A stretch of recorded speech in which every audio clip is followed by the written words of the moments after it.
Okay, awesome. Hopefully, this live stream goes much better now that we're on mobile. But basically, I wanted to take a moment and tell you guys about something cool that's happening in the publishing company.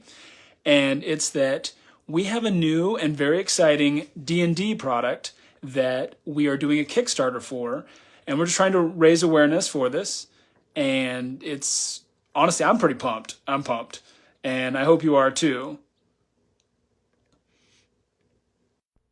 Okay, cool.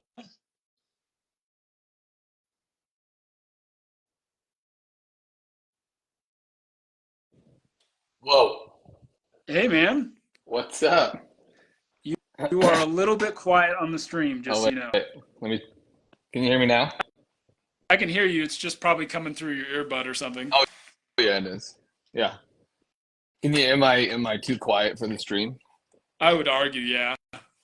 Hang on. I'm going into my studio. Oh. Nothing wrong with that. I'm cool with Right. that. Ooh. So I love going live. Hang on. Maybe it's my. Is that better? You still there? Yeah. Can you hear me? Is that Yeah, I better? can hear you. Just sort of quiet is all. Yeah. Well, I just muted myself. Anyway. So, man, you know, tell me a little bit about your product. Well, it's it's fun because it's the Lost City of Eldrath. I've actually been working on it for a while because, as everyone probably knows, I'm the author of this amazing book, The Rose and That the is Glass an Stone. amazing book. It's not. This isn't the actual size. This is not. This is not the actual size of the book. It's a normal size book.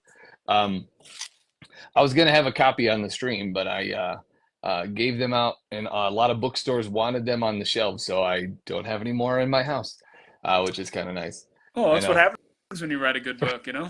First world problems, I right? know.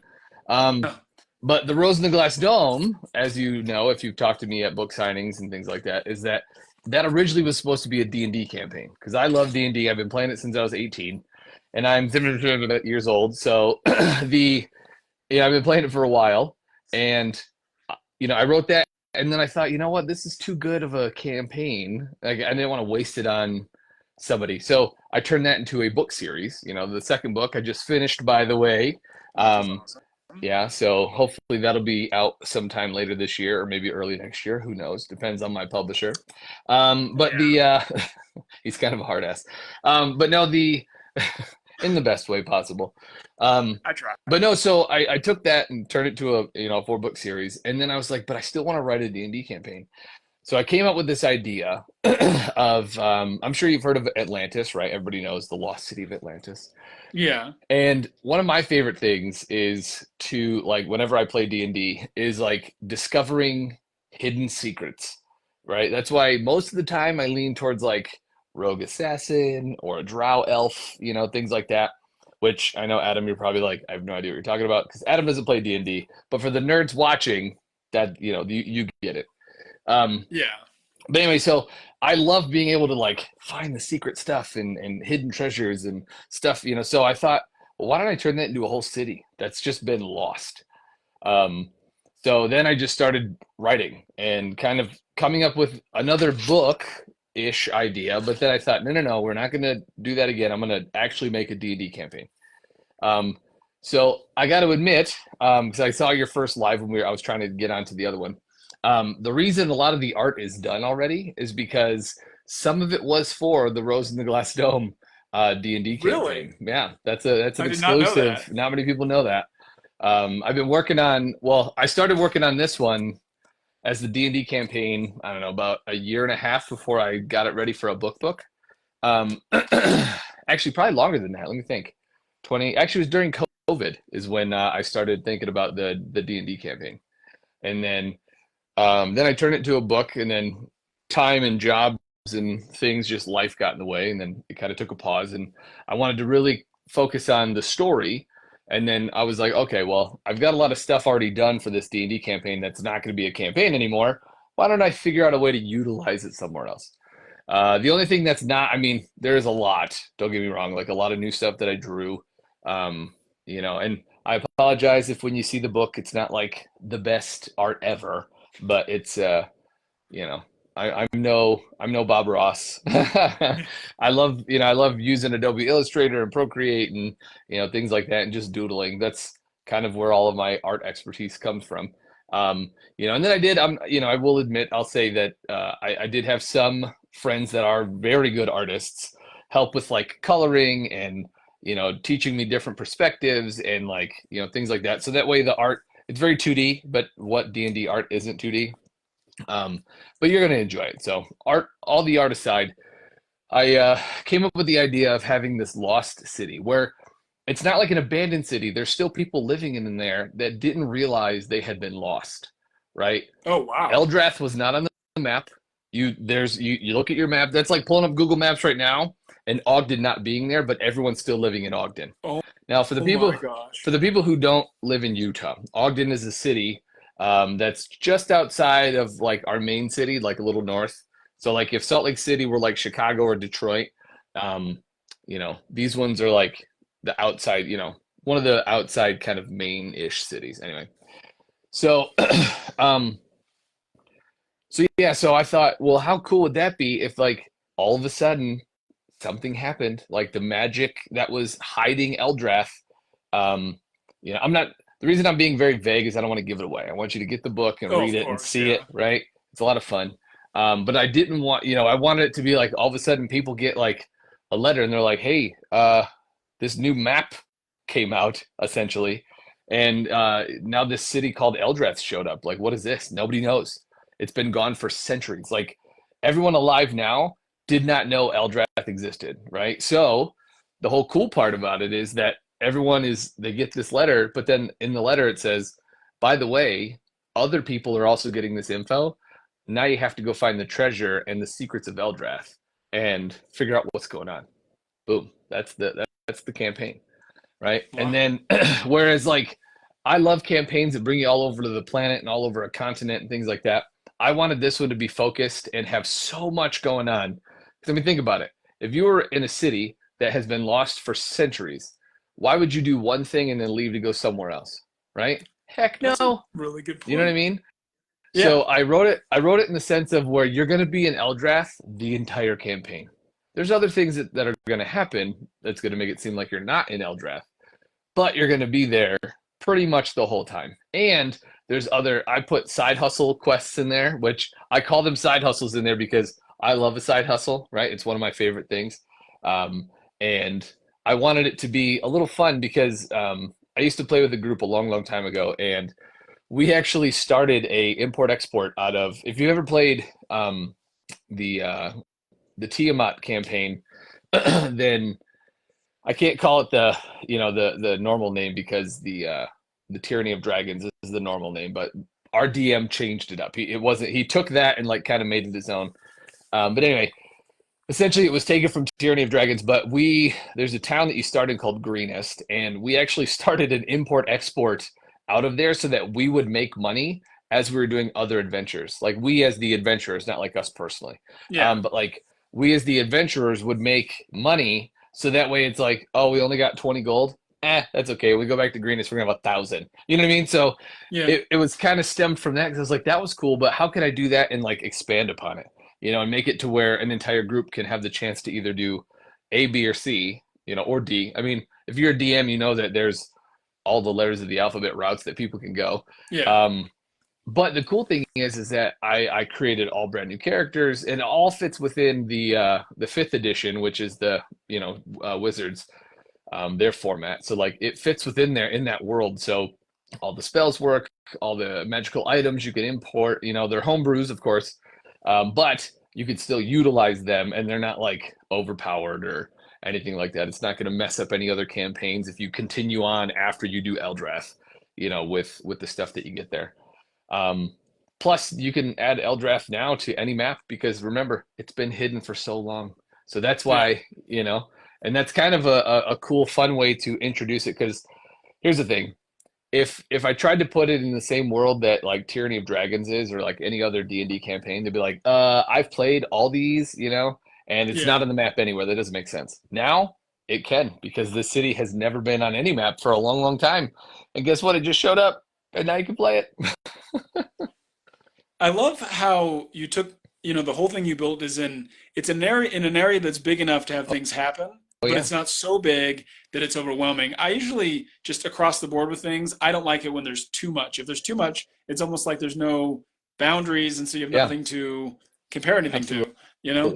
Yeah, So I bet you it turns into a really fun game. it is. And the cool thing is I made it to where you can play it, once a week with your friends, and it'll take you, if you do it and you do everything in that book, it'll probably take you about a full year, maybe a year and a half to get done.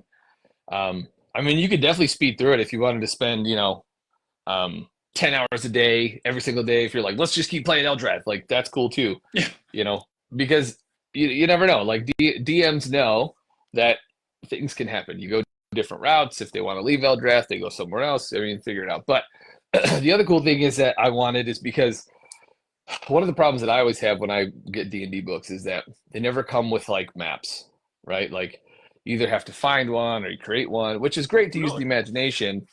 I mean, yeah, sometimes there's like a picture, like a fold out, like, if you open the book up, you can see the map and you have to kind of like hand draw it.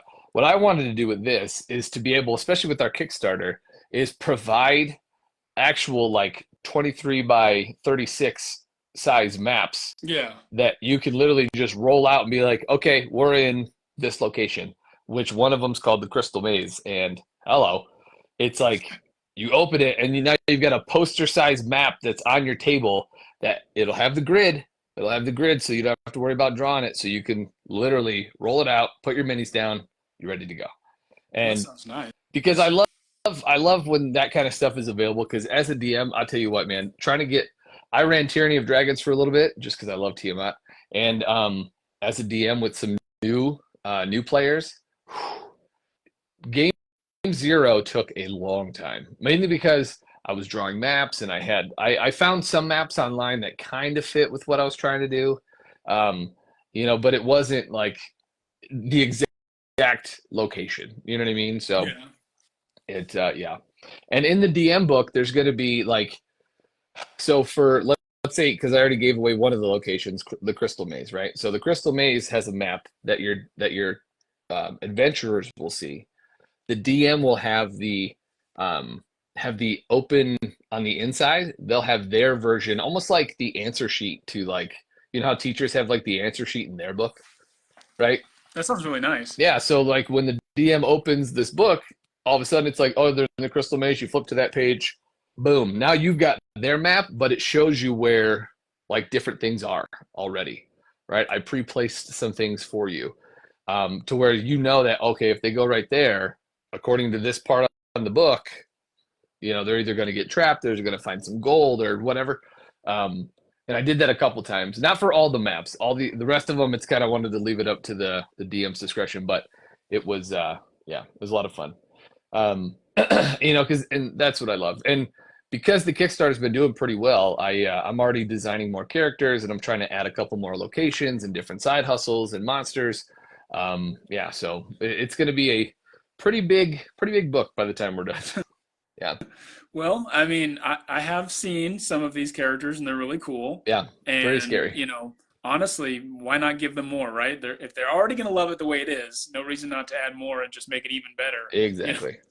Yeah. So, how many years exactly have you played D&D? Like, if you, Man, I started playing when I was in high school. So, I mean, I guess I always say 18 because it's easy, but I've been playing since I was a teenager. So I want to say, let's just say 20 years. wow. Yeah, I've been playing for about 20 years now.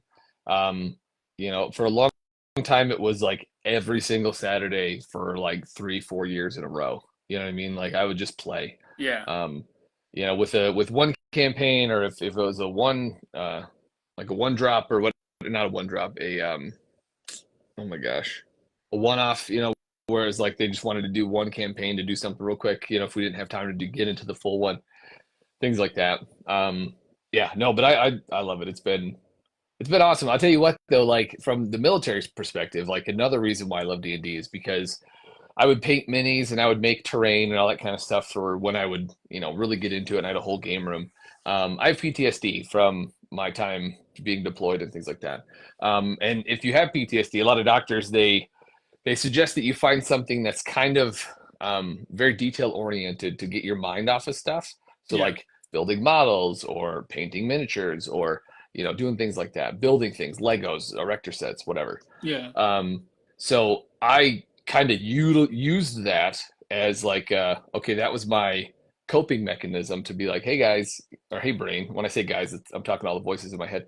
But I'm like, hey dudes, we're gonna chill out. We're gonna paint some minis. We're gonna have some fun, right? And literally, it would Yeah. help. It did.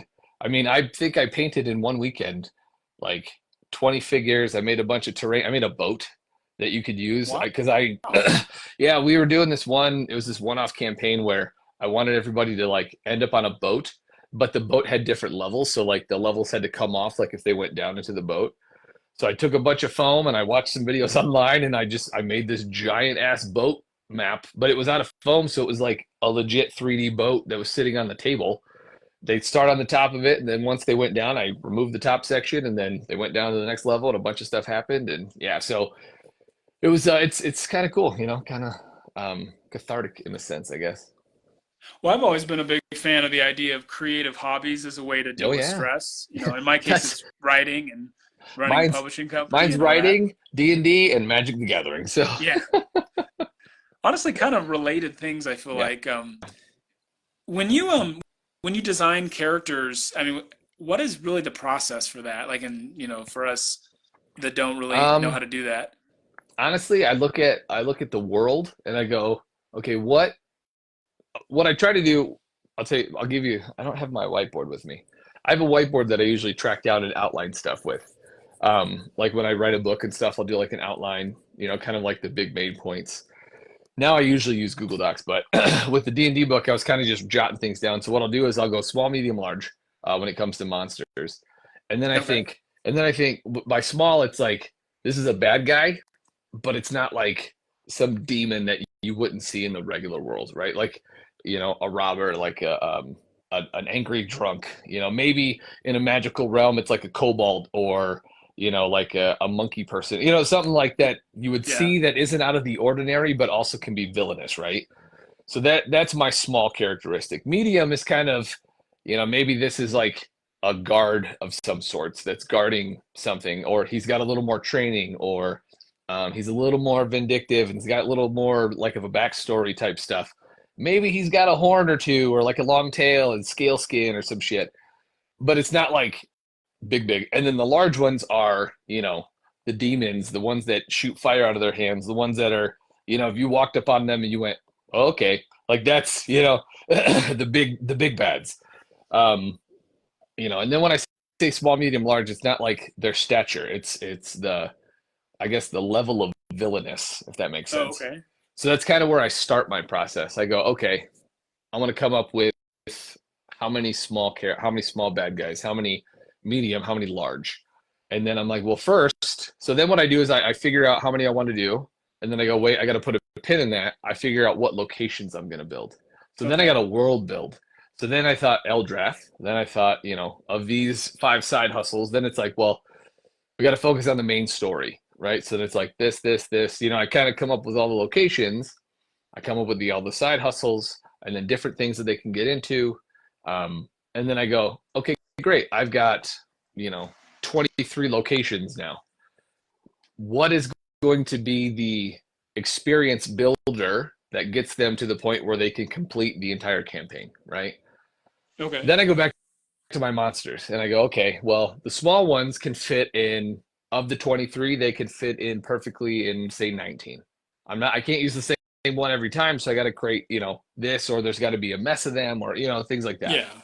Um, and then I do the same thing for all of them. And I kind of just look at it. Then I go, okay, I've got my number. So say small is like 12 and, let's just use, for example, 15 of each, just for easy numbers.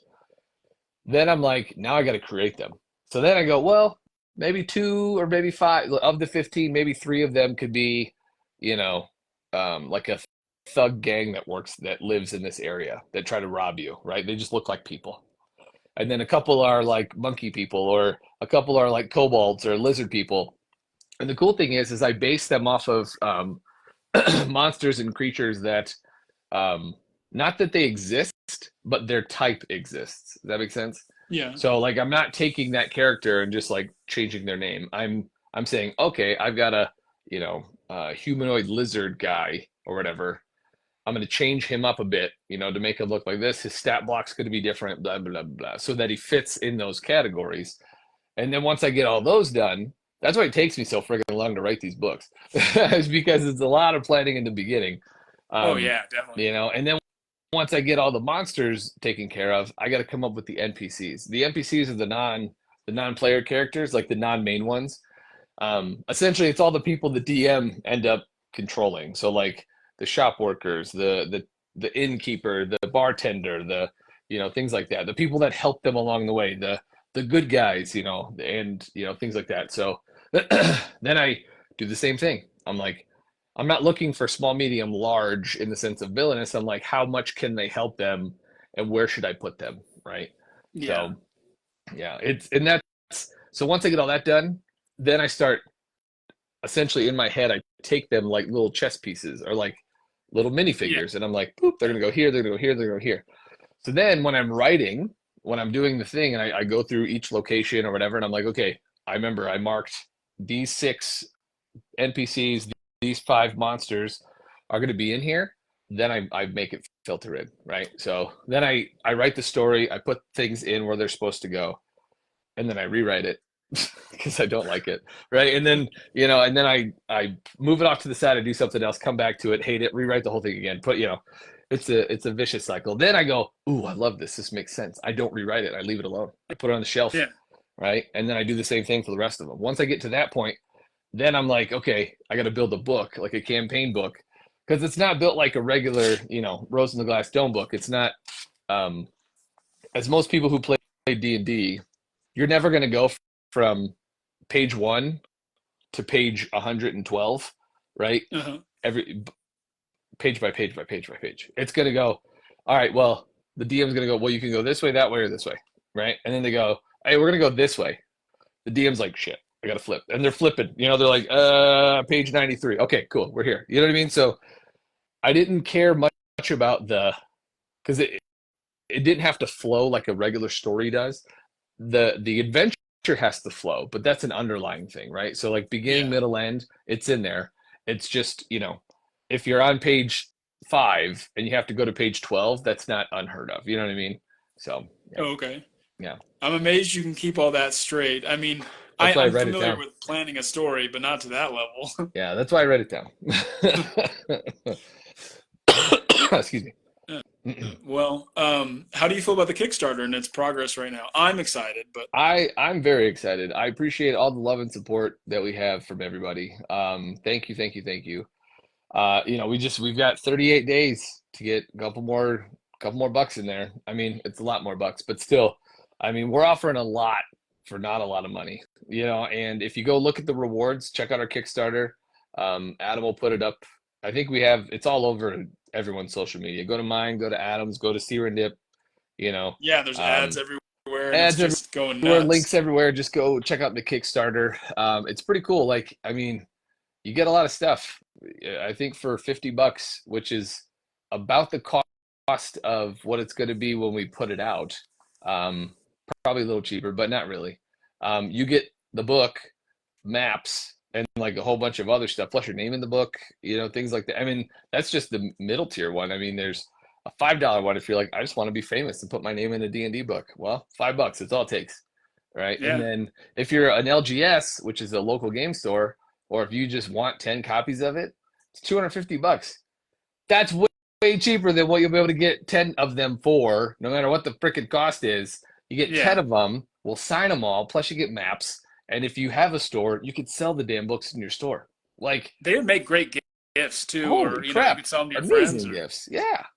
And we've got some other ones like certain tiers. You also get other copies of like my cookbooks or the Rose in the Glass Dome, or, because I want to spread the love and the joy, and for supporting us, we want to give you more gifts and more fun things. So, check out the Kickstarter. help us out. Honestly, man, if everybody that sees this or sees the ad, if they do $5, we'll hit our goal within like 2 weeks. No, I'm not kidding.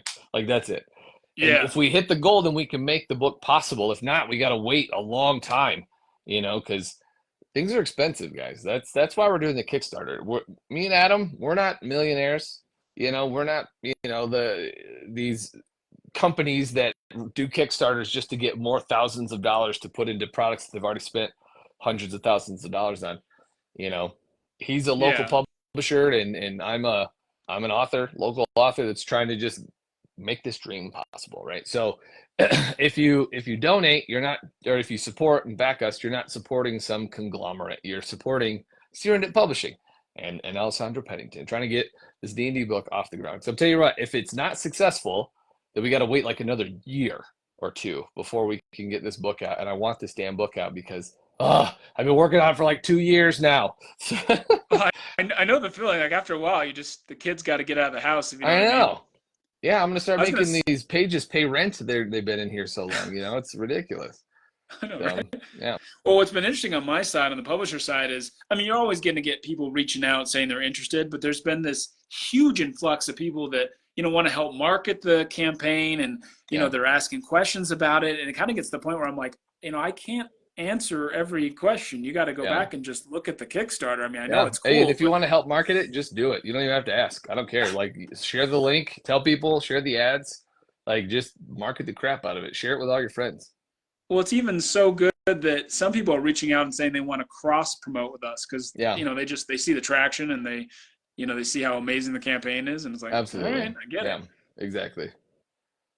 But Well, anyway, it's been great chatting with you, man. yeah, thanks for having me on. Sorry it took a minute to get on. We had to figure out the technical difficulties, but yeah, if the cool thing is there are 2 local game shops here in Utah that have already signed up to get those 10 copies, and we're actually going to do a book signing at them. So yeah, That is cool. more to come on that. So pay attention, watch all this stuff. But yeah, if you want to see me in person, just let me know. Let Adam know. Hit up Seerendip. We'll schedule book signings. Hell, if you get a copy of any of my books and they're not signed, let me know. I'll sign them. If you live here, I'll come to you. If not, you can mail it to me. I'll sign it and send it right back. Which Yeah. is really nice of you, and that's Yeah. great. And what's crazy? I just got an email. We're 1/4 of the way with the Kickstarter. It just popped up during the live Hey, stream. look at that. 1/4 of the way. See? And that's all possible because of you amazing folks out there. Let's get it 100% of the way. I know, Just right? saying. I literally can't wait. Can't either. I'm excited. Well- Anyway. Well, yeah, I will talk to you later, man. Yeah, all right, guys. Thanks so much. You guys have a great day. Love, peace, and chicken grease. See you, man. Bye.